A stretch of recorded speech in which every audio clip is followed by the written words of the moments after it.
তটিনীকে সব সত্য জানিয়ে পরশুরামের সঙ্গে দেখা করালো নন্দিনী ও কর্ণ চ্যাটার্জি। হ্যাঁ বন্ধুরা, এমনটাই দেখা যাবে। বিস্তারিত জানতে ভিডিওটিতে লাইক দিয়ে চ্যানেলটি সাবস্ক্রাইব করে শুরু থেকে শেষ অবধি দেখতে থাকো। গল্পের শুরুতেই দেখা যাবে তটিনী কান্নায় ভেঙে পড়ে বাড়ি ফিরেই। তখনই নন্দিনী বলতে থাকে, একদম কান্না করবি না, আমি জানি পরশুরামের কিছু হতে পারে না, কারণ ও একজন লড়াকু মানুষ, ওর অনেক অনেক শক্তি, ওকে কেউ মারতে পারে না। এরকম এরকম এখনো কেউ তৈরি হয়নি যে কিনা পরশুরামকে মারবে। বোন, আমি তোকে কথা দিচ্ছি, আমি তোকে পরশুরামের কাছে নিয়ে যাব, পরশুরামকে ফিরিয়ে আনবো। তখনই তটিনী বলে ওঠে, আচ্ছা দিদি, তুই এইভাবে এভাবে এই কথাগুলো কি করে বলছিস? তার মানে কি ও বেঁচে আছে? তুই কি কোনোভাবে জানিস? তখনই নন্দিনী বলতে থাকে, চুপচাপ থাক, সময় হলে সবটা জানতে পারবি। এখন এখন এসব নিয়ে কোনো কথা বলিস না, কারণ কারণ আমাদের আমাদের পেছনে চক্রান্তের জালটা আরো বড় হচ্ছে। তাই বলছি, এখনো সময় আসেনি, সময় আসলে সবটা জানতে পারবি। তখন তটিনী বলতে থাকে, আমি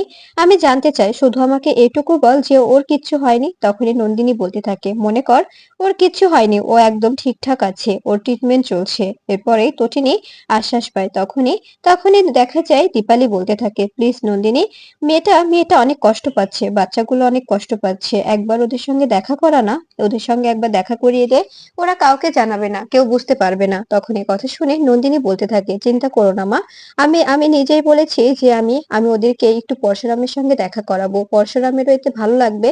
এরপরে দেখা যায় এরপরে দেখা যায় নন্দিনী নিজের ঘরে চলে যায়। সেখানে গিয়ে কর্ণ চ্যাটার্জিকে ফোন করে আর বলতে থাকে, আমার মনে হয় তটিনী ও বাচ্চাদের একটু ওর পরশুরামের সঙ্গে দেখা করানো উচিত।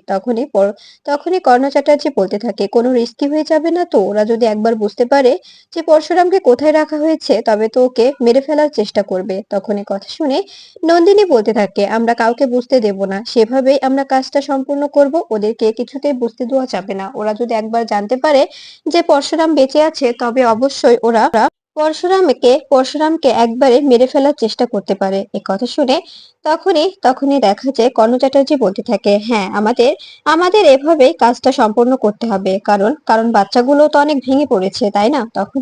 তখনই নন্দিনী বলতে থাকে, হ্যাঁ, বাচ্চাগুলো অনেক ভেঙে পড়েছে, তাই ভাবছি যে বাচ্চাগুলোর মুখের দিকে তাকিয়ে একবার ওদের পায়ের সঙ্গে ওদেরকে দেখা করিয়ে দেওয়াই যায়। এরপরেই দেখা যায় তখন কর্ণ চ্যাটার্জি বলতে থাকে, ঠিক আছে, তবে আজ সন্ধ্যায় ওদের নিয়ে তুমি হসপিটালে চলে এসো, আমি আরাধ্যাকে সঙ্গে নিয়ে চলে যাব। আর ওখানে তো আয়ুষী, নন্দা ও শিবানী আছে, তাই না?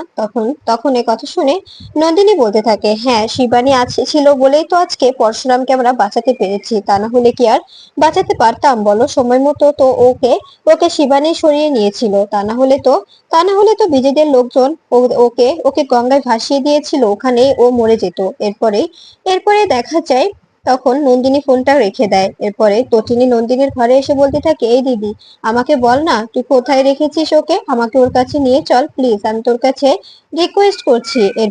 এরপরে তখন তখন দেখা যায় নন্দিনী বলতে থাকে, আজ সন্ধ্যায় রেডি থাকিস, কেউ যেন বুঝতে না পারে যে তুই তুই এরকম করে আমি তোকে পরশুরামের সঙ্গে দেখা করাতে নিয়ে যাচ্ছি, কেউ যেন ঘুণাক্ষরেও টের না পায়। এ কথা শুনে তখন তটিনী বলতে থাকে, ঠিক আছে, ঠিক আছে দিদি, তুই যেভাবে বলবি আমি সেভাবেই কাজ করব, কিন্তু আমাকে প্লিজ ওর সঙ্গে দেখা করিয়ে দে। আর ও দিদি, ও তো জানে যে আমি ওকে শুট করেছি, ও আমার দিকে জানিস কিভাবে তাকিয়েছিল, সেটা আমি ওকে কি করে বিশ্বাস করাবো? ও কি আমার কথা বিশ্বাস করবে? তখন নন্দিনী বলতে থাকে, হ্যাঁ, ও জানে যে তুই কিচ্ছু করিসনি, তোকে ফাঁসানোর জন্যই এমনটা করা হয়েছে। তখন এই কথা শুনে তটিনী বলতে থাকে, আমি আমি ওর সামনে দাঁড়াবো কোন মুখে?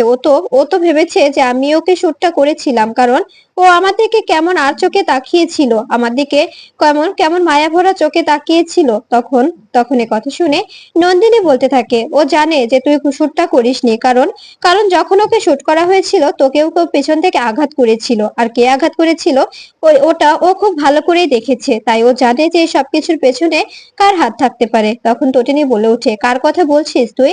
কে আমার মাথায় আঘাত করেছিল? ও কার কথা বলেছে? তখন নন্দিনী বলতে থাকে, তোর পেছনে সৌরভ আঘাত করেছিল, সৌরভ তোকে মাথায় মেরেছিল, ও সেটা দেখেছে। এ কথা শুনে অবাক হয়ে যায় তটিনী। তটিনী বলতে থাকে, আমি জানতাম যে ওই মহিতোষ মজুমদার সবকিছুর পেছনে আছে। মহিতোষ মজুমদারই এই খেলাটা খেলছে, উনি আমাকে এসবের পিছনে লাগিয়ে দিয়েছে।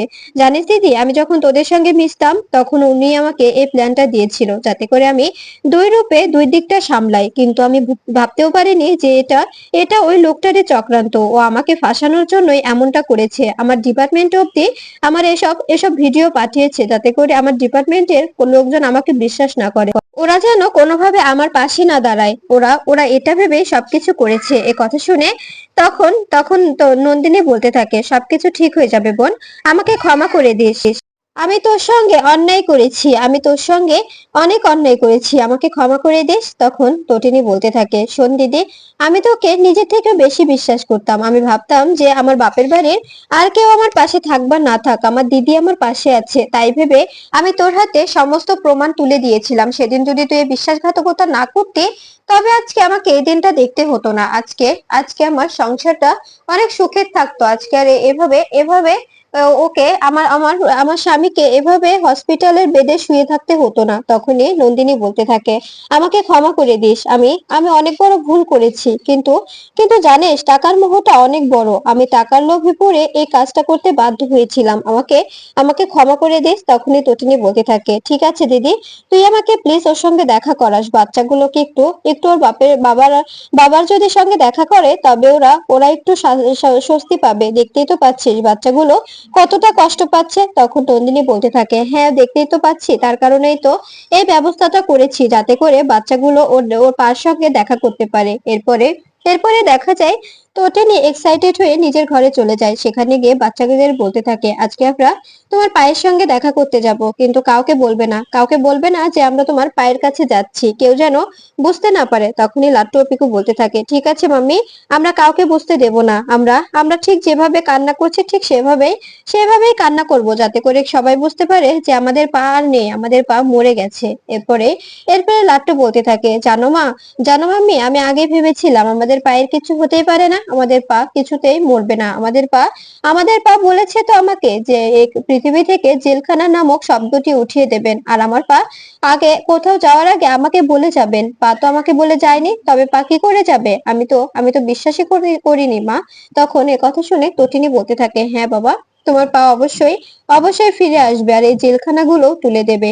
এরপরে এরপরে দেখা যায় তটিনী ভাবতে থাকে, কি করে সমস্ত রহস্যর উদ্ঘাটন করবে, কি করে সবাইকে ধরবে, মহিতোষ মজুমদারের মুখোশ কি করে খুলবে। এরপরে এরপরে দেখা যায় আচমকাই তটিনীর ফোন বাজতে থাকে। তখনই তটিনী ফোন তুলতেই ওপাশ থেকে বলরাম বলতে থাকে, বৌদি, আমি বলরাম বলছি। আমি তো আপনাকে সবার সামনে কিছু বলতে পারছি না। আমি আমি সবটা জানি, পরশুরামকে কোথায় রাখা হয়েছে, কি হয়েছে সবটা জানি। আপনি চিন্তা করবেন না, আমরা আমরা আপনার পাশে আছি। আমি আর মায়া আপনার পাশে সবসময় থাকবো। আমরা আমরা বন্ধু ছিলাম, কখনো কখনো বেইমানি করব না। পরশুরাম আমার সব থেকে ভালো ফ্রেন্ড ছিল, আমরা বেস্ট ফ্রেন্ড ছিলাম। আমাদের আমাদের কেউ কখনো আলাদা করতে পারবে না। তখনই তটিনী বলতে থাকে, থ্যাংক ইউ আপনারা এভাবে পাশে থাকার জন্য। কিন্তু কিন্তু আপনাদের বস, উনি তো সবটা সাজিয়েছেন, ওনাকে কি করে আমরা ধরবো? ওনার মুখোশটা তো খুলতে হবে। তখনই তখনই দেখা যায় বলরাম বলতে থাকে, চিন্তা করবেন না, আমরা আমরা অবশ্যই বসের গতিবিধির উপর নজর রাখছি, কিন্তু আমরা তো সোজাসুজি কিছু বলতে পারছি না, কারণ উনি আমাদের বস। আর সৌরভও ইতিমধ্যে প্রমোশন পেয়ে গেছে। সবাই সবাই উপর মহল দিয়ে ওদের ওদের হাতের সঙ্গে হাত মিলিয়েছে। তাই আমাদের একটু সাবধানে কাজগুলো করতে হবে। আমার বিশ্বাস যে উপর মহলে বস কিছু একটা বলেছে, যার কারণে এমনটা হয়েছে। তাছাড়া উপর মহল থেকে পরশুরামকে সরিয়ে সৌরভকে প্রমোশন দেওয়া এতটাও সহজ নয়, কারণ উপর মহলের প্রত্যেকটা অফিসার পরশুরামকে চায়, পরশুরামকে অনেক অনেক কেয়ার করে। এরপরে দেখা যায় তটিনী বলতে থাকে, এটা করবে না তো কি হয়েছে, এটা করেছে মহিতোষ মজুমদারের কারণে, কারণ মহিতোষ মজুমদার উপর মহলে জানিয়েছে যে পরশুরাম আর নেই, পরশুরাম মারা গেছে। তাই তাই এখন তো কারোর হাতে দায়িত্বটা দিতেই হবে, তাই উপর মহল থেকে বাধ্য হয়ে এই কাজটা করেছে। জানেন, আপনাদের ওই মহিতোষ মজুমদার আমাকে এই সবকিছুর পেছনে জড়িয়েছে। আমাকে উনি উনি বলেছিল যে কাউকে কিছু না জানিয়ে দুরূপে থেকে আমাকে সমস্ত প্রমাণ জোগাড় করতে, ওদের সঙ্গে মিলে ওদের থেকে সমস্ত প্রমাণ নিতে। আমি আমি কাহিনীর থেকে সমস্ত প্রমাণ নিয়েছি, সমস্ত প্রমাণ সবকিছু আমার কাছে ছিল। সেগুলো মহিতোষ মজুমদার আমার হাত থেকে নিয়ে নিয়েছে। তার মানে ও আমার সঙ্গে আমি যে ওদের সঙ্গে মেলামেশা করেছি, ঘুরেছি, সেগুলো সেগুলো ভিডিও করে আমার ডিপার্টমেন্টে পাঠিয়েছে, যাতে করে আমাকে ফাঁসানো যায় যে আমি আমি একজন ক্রিমিনাল, আমি একটা ক্রিমিনাল অ্যাক্টিভিটির সঙ্গে যুক্ত। উনি উনি এই প্ল্যানটা খুব নিখুঁত ভাবে সাজিয়েছে। কথা শুনে তখন বলরাম বলতে থাকে, চিন্তা করবেন না বৌদি, সবকিছু ঠিকঠাক হয়ে যাবে, সবকিছু ঠিকঠাক করব আমরা। আমাদের বন্ধুকে আমরা হারিয়ে যেতে দেব না। পরশুরামকে একবার সুস্থ হতে দিন, তারপরে মহিতোষ মজুমদারকেও আমরা দেখব। মহিতোষ মজুমদার কেন এমনটা করলেন, টাকার লোভে করলেন নাকি অন্য কোনো সমস্যা থেকে করেছে, সেটাও আমাদের খুঁজে বের করতে হবে। এরপরে এদিকে দেখা যায় মহিতোষ মজুমদার সৌরভকে বলছে, শোনো সৌরভ, এবার কিন্তু তোমার হাতে প্রমোশন, তোমাকে কিন্তু ডিপার্টমেন্টের সমস্ত দায়িত্ব নিতে হবে। তাই বলছি এমন কিছু করো না পরশুরামের মতো তোমাকেও চলে যেতে হয়। এ কথা শুনে সৌরভ বলতে থাকে, না স্যার, আমি এমন কিছুই করব না যাতে করে আপনার উপরে আমার হাত চলে যায়। এরপরে দেখা যায় তখন মহিতোষ মজুমদার হাসতে থাকে আর বলতে থাকে, পরশুরাম, তোমাকে এটুকু এটুকু তো ডিপার্টমেন্টের জন্য করতেই হতো, তাছাড়া তো আর কোনো উপায় ছিল না। তুমি অনেক দূর এগিয়ে গিয়েছিলে, উপর মহল থেকে চাপ দিচ্ছিল যে তোমার হাতে দায়িত্ব দেওয়া, তাই আমি তোমাকে সরিয়ে দিতে বাধ্য হয়েছি। ক্ষমতার লোভ সবারই থাকে, ক্ষমতার লোভ কার না থাকে বলো। আমি আমি আমার ক্ষমতাটা ছাড়তে চাইনি, তাই তোমাকে এভাবে চলে যেতে হলো। আমি আমি তোমাকে নিজের সব থেকে প্রিয় অফিসার ভাবতাম, আমার সব থেকে প্রিয় অফিসার ছিলে তুমি, কিন্তু মাঝখান থেকে আমাদের মধ্যে দ্বন্দ্ব তৈরি হয়ে ওপর মহল থেকে আমাদের মধ্যে বিরোধী তৈরি করে দেওয়ায় তোমাকে এভাবে চলে যেতে হলো। ক্ষমা করে দিও আমায় পরশুরাম, ক্ষমা করে দিও, আমি তোমাকে ঠকিয়েছি। এ বলে হাসতে থাকে আর বলতে থাকে, অনেক অনেক বড় লড়াই, এই র্যাকেটটা অনেক দূর অব্দি এগিয়ে গেছে। র্যাকেটটা যদি আমরা ছুঁতে চাই, আমাদের সবাইকে ঝলসে যেতে হবে, তাই আমরা নিজেদের ঝলসাতে পারবো না। এই এই শহরে যা হবার হোক, আমরা উপর থেকে সবটাই সামলাবো, কিন্তু কিন্তু ভেতর থেকে আমরা ওদের সঙ্গেই থাকবো। তা না হলে আমাদের তো মরতে হবে, তাই না? এরপরে সৌরভ বলতে থাকে, স্যার, আপনি এতদিনে বুঝতে পেরেছেন, এটাই অনেক। কারণ আমি আগে থেকেই বুঝতে পেরেছিলাম, যদি আমরা নিজেরা ওদের সঙ্গে বিভেদ করি, তবে তো আমরা নিজেরাই নিজেরাই ক্ষতিগ্রস্ত হব, তাই না? ওদের হাতটা অনেক লম্বা, ওদের সঙ্গে পেরে ওঠা আমাদের পক্ষে সম্ভব না। তখন এই কথা শুনে দেখা যায় মহিতোষ মজুমদার বলতে থাকে, একদম ঠিক বলেছো। এদিকে দেখা যায় বিজিত লাহিড়ী বাবিনকে ফোন করে আর বলতে থাকে, ওদিকের কি খবর? তখনই বাবিন বলতে থাকে, তটিনীকে তো যে ওখান থেকে জামিন করিয়ে বাড়িতে আনা হয়েছে, আমাদের বাড়িতে এনেছে, আমাদের বাড়িতে এখন আছে। তখন তখন দেখা যায় বিজিত বলতে থাকে, আমি তটিনীকে কিছুতেই ছাড়বো না, ওকে ওকে এবার আমি থাবা দেব। ও এখন হিংস্র বাঘিনী হয়ে গেছে, আহত বাঘিনীর মতো হয়ে যাবে।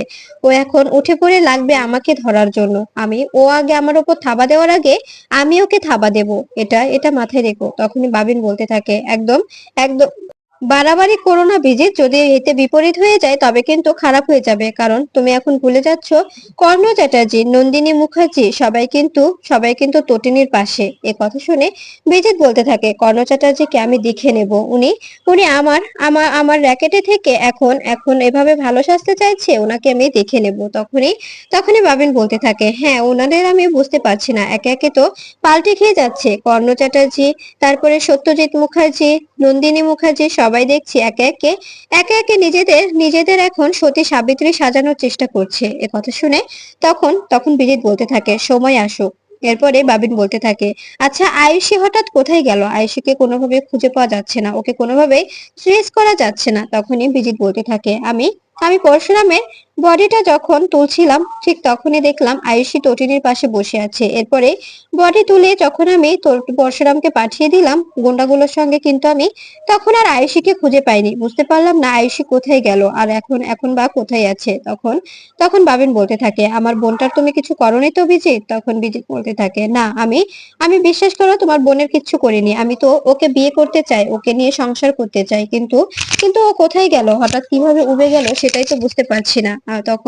তখন বাবিন বলতে থাকে, যদি আমার বোনের কিছু হয় বিজিত, আমি কিন্তু তোমাকে ছাড়বো না। তখন এই কথা শুনে দেখা যায় পিজিত বলতে থাকে, সত্যি বাবিন হাসালে, এখন তোমার বোন মনে হচ্ছে? যদি যদি তোমার ড্যাডি আমাদের সঙ্গে না থাকতো তবে তো তুমি কিছুতেই তোমার বোন ভাবতে না, তাই না? তখন এই কথা শুনে দেখা যায় বাবিন চুপ হয়ে যায়। এদিকে এদিকে জিৎ মুখার্জি ভাবতে থাকে, আয়ুষী কোথায় গেল? আয়ুষীকে কেন খুঁজে পাওয়া যাচ্ছে না? হঠাৎ আয়ুষী কোথায় হারিয়ে গেল? ও কি নিজের ইচ্ছায় আত্মসমর্পণ করলো? ও কি আত্মগোপন করলো, নাকি নাকি ওকে কেউ সরিয়ে নিল? এরপরে দেখা যায় এদিকে সন্ধ্যায় নন্দিনী মুখার্জি তটিনী ও লাট্টু পিকুকে নিয়ে পরশুরামের কাছে আসে। সেখানে এলে লাট্টু পিকু ও তটিনী পরশুরামকে দেখে কান্নায় ভেঙে পড়ে। তখনই পরশুরাম বলতে থাকে, তটিনী একদম কাঁদবে না, তোমাকে স্ট্রং থাকতে হবে। ও যারা তোমার বিরুদ্ধে এত বড় ষড়যন্ত্র করেছে তাদেরকে তো শাস্তি দিতে হবে, তাই না? তাদেরকে একটাকেও ছাড়া যাবে না। আমি যতদিন সুস্থ না হচ্ছি তোমাকে তোমাকে সব দিক সামলাতে হবে। তটিনী পারবে না সব দিক সামলাতে? তখনই তটিনী বলতে থাকে, হ্যাঁ হ্যাঁ আমি পারবো, কেন পারবো না, অবশ্যই আমাকে পারতে হবে, অবশ্যই পারবো আমি, চিন্তা করো না।